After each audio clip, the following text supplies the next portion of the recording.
Okay, it says that we're live, so hey there everybody. Welcome to the channel as always. And so I'm doing this impromptu live stream today.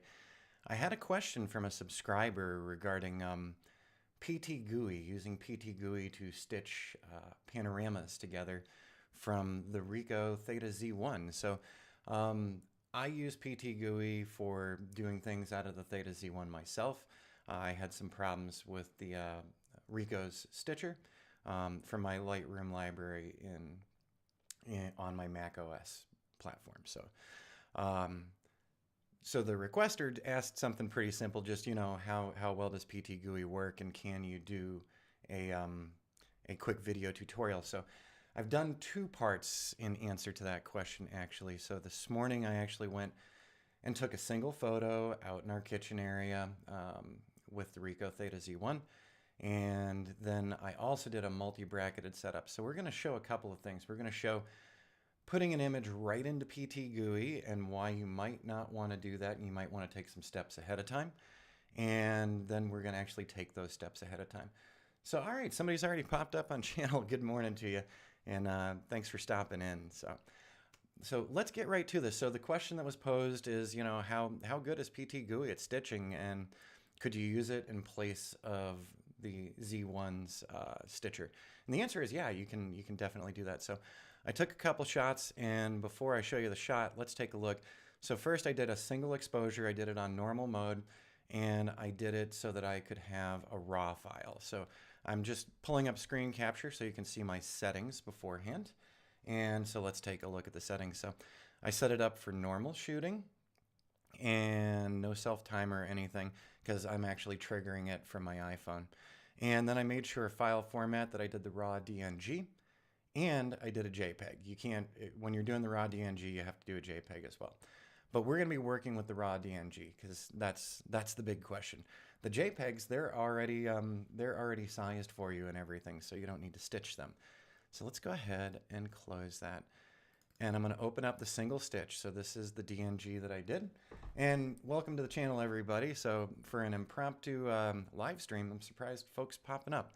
So thanks for popping up. By the way, let me know if there's any audio problems today. I had a really bad problem yesterday when I was working on another one of my courses, and I had to re-record the entire thing, 26 minutes. So I wasn't thrilled. So here we go. I'm selecting that, and I'm just going to bring this folder off screen. And we're going to pull PTGui up. So PTGui is a fantastic stitching application. It was actually given to me as a present a couple of years ago for when I was doing some of my drone 360s, and I didn't have as many tools as I have today. And so there we go. So I've got the PTGui window up. It says load images, so I could go find the folder or just drag the image. So here's that folder. Let's drag the image onto PTGui. And there we go. So PTGui is coming up, and there's those strange little spheres that we get out of the Ricoh Theta Z1. And so this is what the main interface looks like when you first get into PTGui. And let's go down here. Images are already roughly positioned. So I am just going to go ahead and hit Align Images, and then we're going to get a preview. And so right away, hey, this has been stitched, but this doesn't look fantastic, does it? So I wanted to answer the subscriber's question, so I hope you enjoy this one. But the question was posed, can I just replace the Ricoh Stitcher with PTGui? And yes, so I just wanted to show you, if we just bring our raw files into PTGui, they're not perfected here. So the color's really flat. And remember, when we're doing raw files, we have a lot more editing room, but we're going to need an image editor. So really, you need to do some kind of edit with the image first and then run it through PTGui. But I wanted to demonstrate this so that you would understand, hey, I need one more step in the process. It's not just a raw file into PTGui. Okay. Now, also, there's a little bit of an issue with the stitch up here. I'm seeing that it's not perfectly lined up. It's right along the seam point, which does happen sometimes. You do have a lot of tools in PTGui to actually deal with some of this. So one of the items is the control points here. I can go into the control points and add some additional control points at very well-known corners in here. So like I've got a seam right here, And over on the other one, I'm going to go select that in the corner that it's at, or approximately. Now, I'm going to head down to the bottom here, and I'm going to align that right about there. So I'm actually just making a couple additional control points. After doing that, I can go and run the optimizer, and the optimizer says, all right, we're good. I'm going to say OK to it, and we're going to revisit that screen again, and it's still a little off. But if we do a good edit with it afterward in Lightroom, you're going to see that this stitch is much nicer. So there we go. There's the quick and dirty of, just dragging a DNG file into PTGui. All right. Sorry, blanked out there for a sec. I'm going to go ahead and close this one, and I'm actually going to close this project. So I can clean this up a lot more. So yes, you'll develop a workflow with PTGui where you're not going to have to do a lot of cleaning if you do your other edits up front. I'm going to say don't save to this, and I'm bringing this folder back over because the second thing I did, I just wanted to demonstrate a little more. So that was a single stitch. I also did a multi-bracket series, so we can do multiple layers at different exposures with our Ricoh Z1, and then we can get something a lot better out of the final stitch. So let's take a look at what the settings were on the Z1. So I set it to multi-bracket this time, and I'm still doing the raw, DNG, and JPEGs. Now, when I do these and I'm offloading the images from the Ricoh, I'm just picking out the RAWs. I don't bother with the JPEGs because I don't want to use those JPEGs for stitching or anything. I'm just after that RAW file. So there's the settings. And when you're in the shooting mode, once you've set up your bracketed settings, they're going to look something like this. So we're going from highlights and dark areas all the way up to blown out areas. So we did ISO of 80 at every one of these. And so 1/80th of a second, 1/10th of a second, 1/5, 2.5, and 1 second. So that's what that interface looks like after you've selected multi-bracketing. Once again, if I have any weird audio problems, please let me know. I see that there's a couple folks on channel, and I know you're following along. And for those of you who aren't on live stream, that's okay because you get to watch the rerun. So what I'm going to do now is go into the multi-bracketed shots. So these are the 5 images that I shot with the multi-bracket mode. And let's pull PTGui up again. And now we're going to take 5 images. There we go. And I'm just going to move that off screen again. And I'm just giving it a moment. So now it's doing all of its little circular setups. There we go. But this time we're going to do something a little different. So we haven't edited anything up front. We haven't done any color correction. And as we saw with the last one, it was pretty flat. So not an exciting image. So what I'm going to do here is we're doing one other thing. We're not going right down to align images. I'm going to enable the HDR mode. I'm going to go with the exposure fusion. And so you've got 3 options in here. So I'm going for the full HDR mode, and I'm linking the images. You can do the HDR mode but not link the images, and then this is not an HDR, do not enable HDR. So we have 2 options, exposure fusion and true HDR. Usually exposure fusion works a little better for me when I'm doing it this way. But as I was saying before, I don't normally do things this way. I actually use Lightroom up front, and you're going to see why in just a couple of minutes. So all right. We've told it the HDR mode. I'm going to go ahead and tell it to align those images for me. And we might have a little problem again with this one. So let's see if that edge still has a bit of a problem. So if you do have edge problems, you can do additional control points and match things up. Then when you run the optimizer, it's going to clean a lot of that up for you. It's pretty amazing. But since we're doing this one quickly, I don't want it to drag on too long for y'all. So we're still waiting on it here, and it's taken a little longer than usual. There we go. Once again, I can see the seam line right here, so it's just off by just a little bit, and you can correct that with the control points fairly easily. So this is what the stitching looks like, and also you'll notice, we've got an HDR mode, but it's still really flat. The colors are really flat. So I'm just bringing these straight raw images into PTGui, and what I really need to do is do a little post-processing up front to make something nicer. So I want you to remember how flat this stuff looks, okay?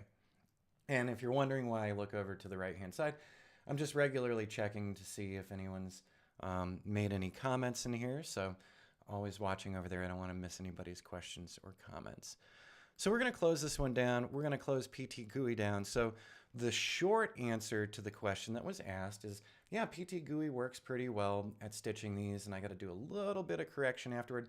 So I'm just dragging those raw files in, and I didn't do anything good to those raw files.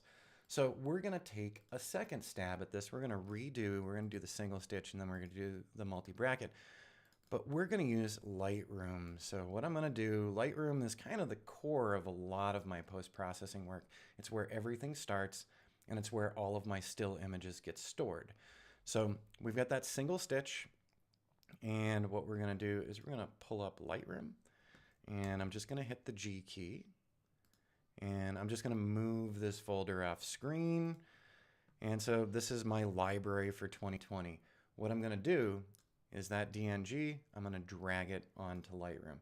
So this was a single exposure. So that was that first single exposure. So we're importing it. And I'm just going to go ahead and tell it to go ahead and import.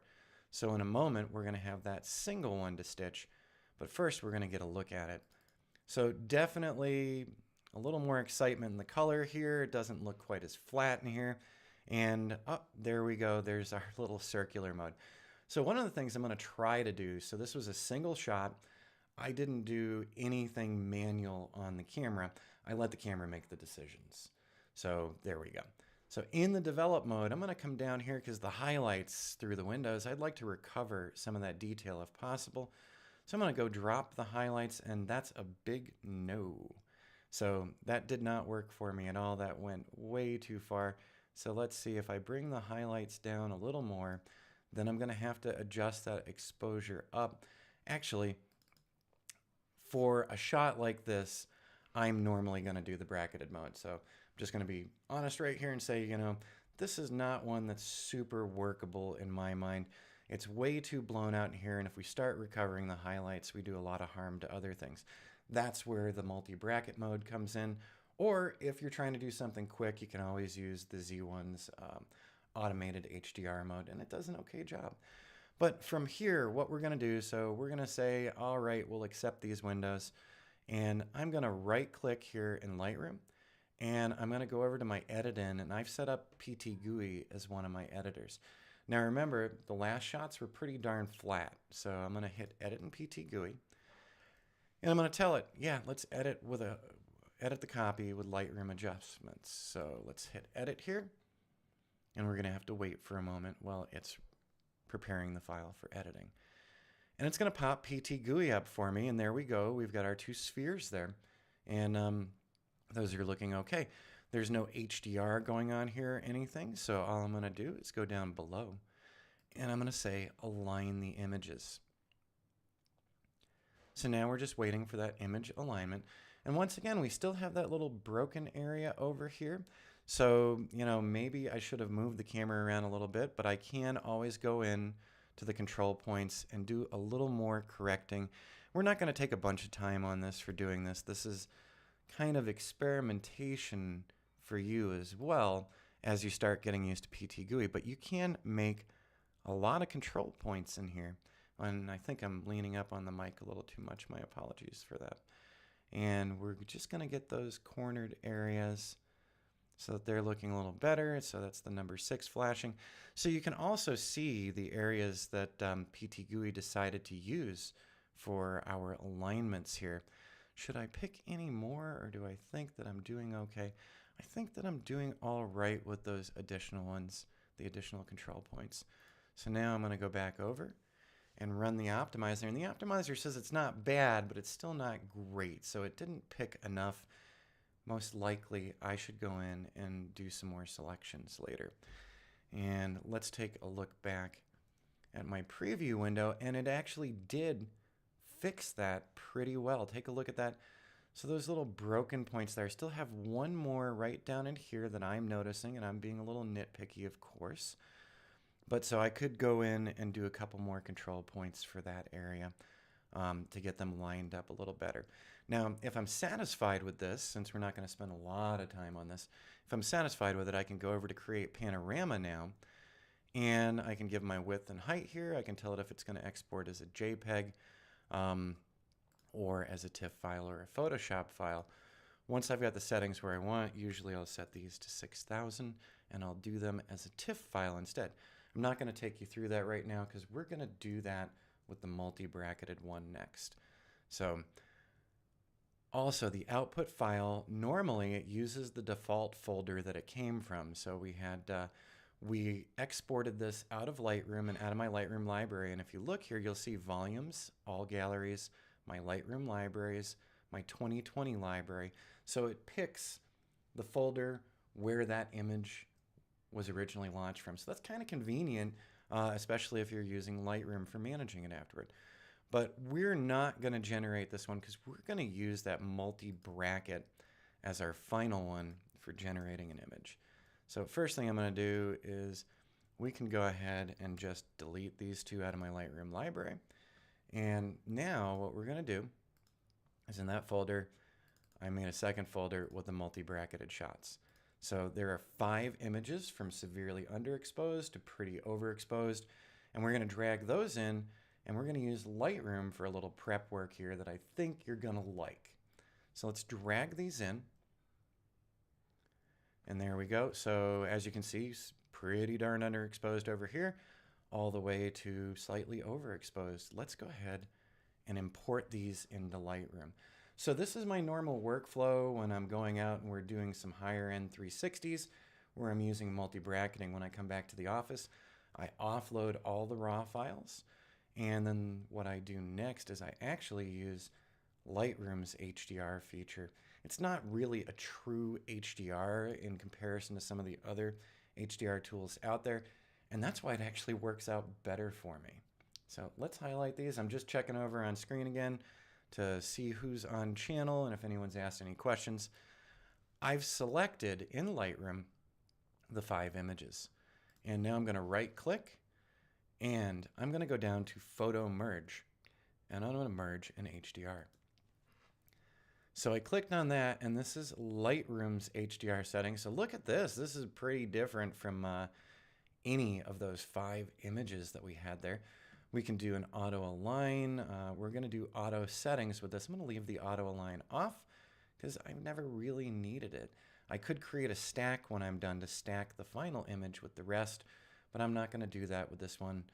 Instead, I'm just going to go down and I'm going to hit merge, and we'll see our merged HDR momentarily. So up in the left-hand corner, Lightroom is telling me, hey, I'm creating the HDR. So we'll just wait for it, and I'm just looking over on channel really quick. So good morning, everybody, or afternoon, depending on where you're located. I hope you're having a great day. We are freezing here in northern Arizona right now. All right, so it's finishing. It's creating HDR. It's almost there. So let's go ahead. I'm not going to look at that one yet. Let's go ahead and look at the brackets that we shot. So there's our severely underexposed, but look at the detail out the windows. By the way, did I say it snowed overnight? I forgot to say it snowed overnight. So we can actually see the snow through the windows and some of the snow clouds out there. And so that was my severe underexposure. That next we moved to a better exposure. It's still leaning toward the underexposed side, but it's going to give us some good reference points for our stitching afterward and for our alignment. Then we jump up to the next one. And by the way, over here in Lightroom, you can see it was at ISO 80. 2.57 millimeter lens. We got f5.6, and this is 1/5 of a second to get this particular exposure. If I arrow over again, 0.4 seconds. So there we go. And then let's go to our final. Now this one, yeah, pretty overexposed. So it's bringing up those dark areas like those cabinets in the background there. And finally, oh, I need to hit the G key here. Let's take a look at the HDR DNG. So this is the HDR that Lightroom has rendered for me that I'm going to throw over into PTGui momentarily. But before I do that, I want to do some of my raw editing beforehand, okay? So one of the things that we can do in here, and so we can do some very, very simple steps. And one of the simple steps that we're going to do is I'd like to take those highlights down even a little more. So now we've darkened up the ceiling and a couple other places, but take a look at what happened to out the windows. So not only are we getting a good exposure inside and into the living room area, that's a pretty darn dark area, we're actually getting a lot of detail out of those windows now. What I'm going to do is I'm going to push the exposure up just a little more for those ceilings. And so we've got the highlights down about as far as they can go to get that window detail. And I could play around with this a little more if I needed to. One of the other things that we can do down here is maybe we'll add just a little bit of clarity, okay? And maybe just a little bit for the dehaze. And finally, one of the other steps that I skipped in here was trying to do a little better job on our white balance. No, that was definitely too cool. Let's try a little further back from here on that white balance. Still way too cool. So what else is white here? Normally, when we're doing client side, I actually bring a color checker passport with me, so a neutral gray card, and I crop it out. Well, I actually clone it out of the images that I do afterward. But let's try using maybe that paper towels in there. I'm not quite sure. And actually that warmed it up a little bit. So just a bit too much, but maybe, you know, looking at that, maybe I like the warmer just a touch more because it is a very warm kitchen area. It's very warm lighting in there as well. So we're going to go with this and we're going to go ahead and stitch this and see how well the stitch goes. So I'm going to right click on this. I'm going to go down to edit. And now remember, I'm going really quickly here on this example. So it's a shorter tutorial. But we do spend more time actually going through getting that white balance where we want it and getting the colors where we want them as well. But so I'm going to go to Edit In. We're going to say Edit in PTGui. So we took those 5 different exposures. We converted them into an HDR DNG with Lightroom. And now we're going to throw this over into PTGui. And so, by the way, in the upper left corner, it is saying preparing file for editing. And we are sending this one over as a TIFF file as well. And when we render the final image, we're going to be bringing that back as a TIFF file as well. So we're still preparing it. Boy, this is taking a little longer. I even turned off all those miscellaneous programs, just making sure what's running and what's not here. And it's just taken its time this morning. I do apologize for that. There we go. Finally, it's opening up PTGui for us. So Lightroom took a little longer than I expected. So there we go. We've got our 2 spheres in here. And we're not doing any HDR alignment or anything. The HDR work was already done over in Lightroom. Instead, we're just going to go right to Align Images. And let's see what this does. And once again, oh, it's done a better job. We had that break over here. And so it seems to have corrected it a little more. It's still a little problematic. What this is suggesting to me is where I had the camera positioned. I have found that you got to watch out where your seam lines are, so you need to pay attention to both the front and back lenses so that you can avoid this kind of thing. So I think I should have turned the front of the camera more directly toward the windows. Instead, I kind of had it angled in there. So I've seen this before, and the one other thing I can do is go into those control points to correct these little edges if I want to.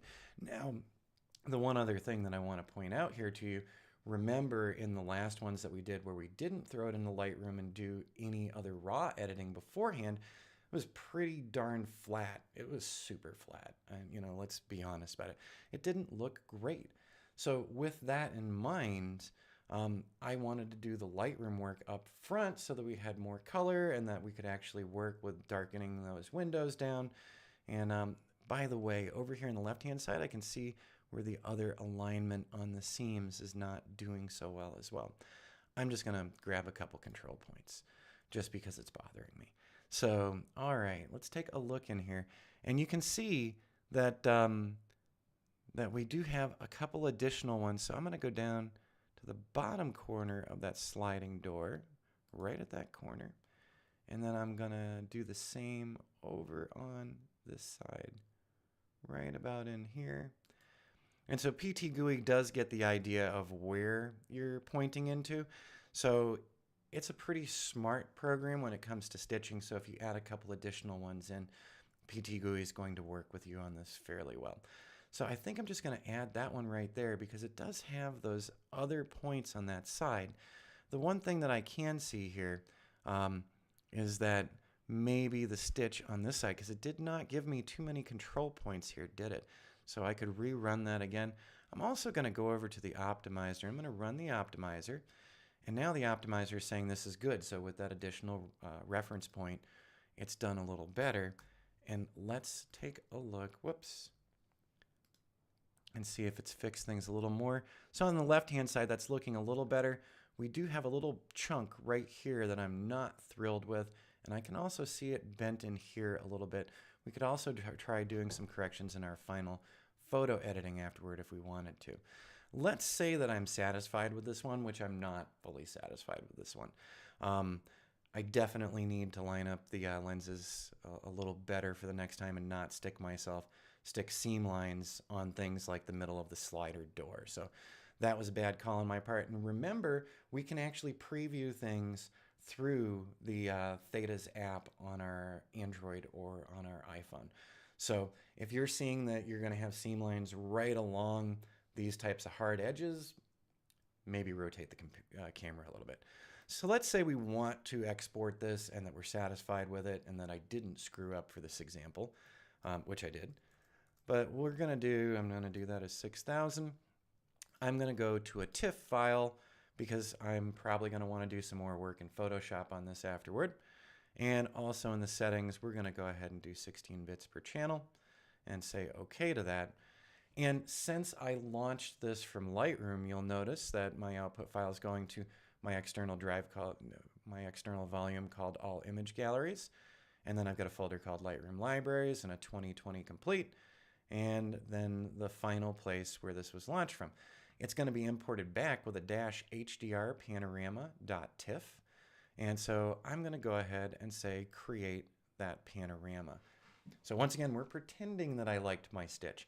So in answer to your question, by the way, I think PTGui is an excellent application for doing the stitching. Like I've said through here, I aligned things a little badly, so that's my bad on being in a hurry this morning to set this one up for you.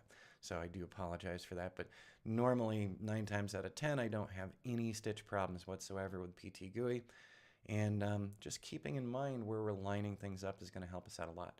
I'm going to go ahead and quit out of PTGui, and I'm not saving this project.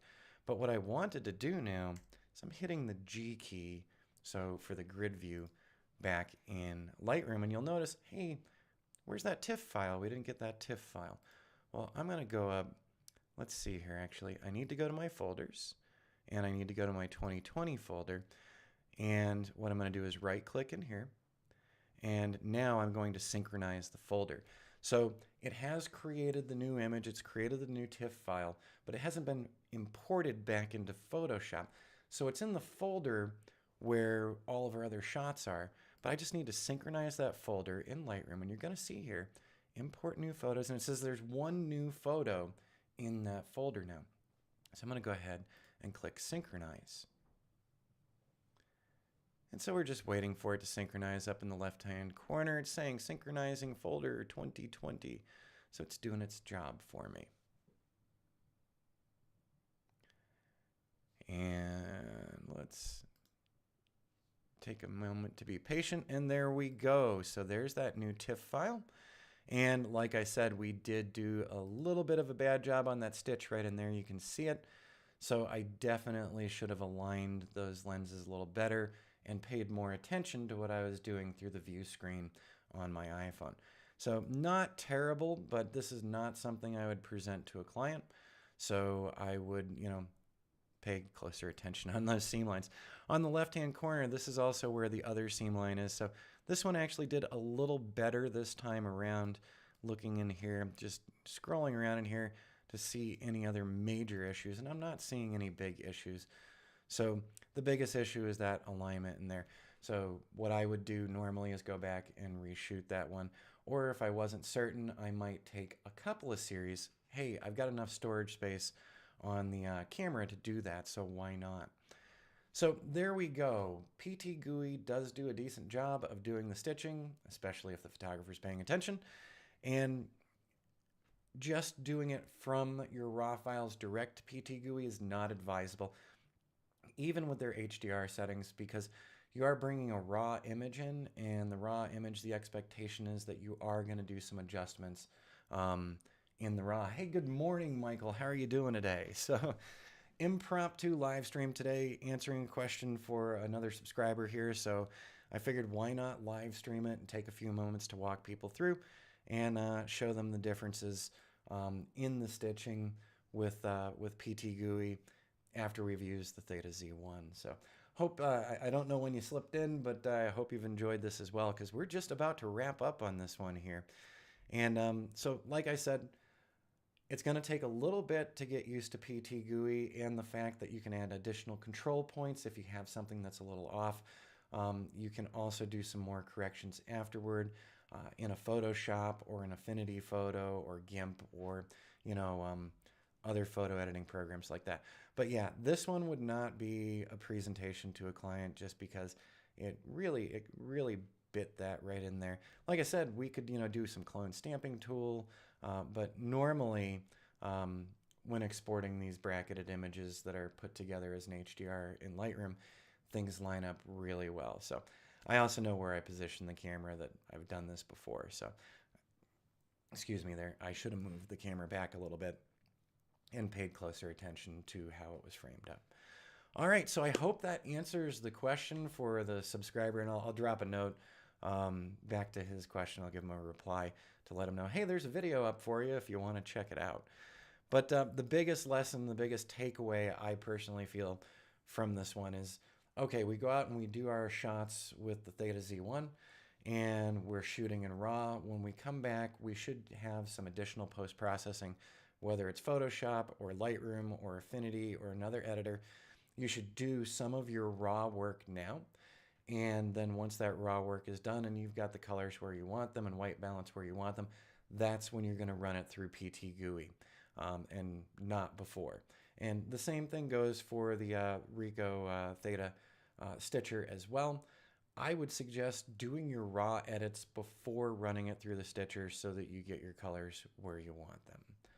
All right, everybody. So that is a wrap on this one. I hope this answered the question for the subscriber here. I hope you enjoyed this one and you gave me a break from some of the other editing I was doing. So I was actually looking forward to doing a quick one of these for you here on channel. All right, everyone, have an awesome rest of the day. And just as a quick reminder to everybody, there will be a live stream on Friday. It's probably not going to be early morning. It's probably going to be midday on Friday, January the 1st. So looking forward to 2021 here. All right, everyone, we'll see you on Friday.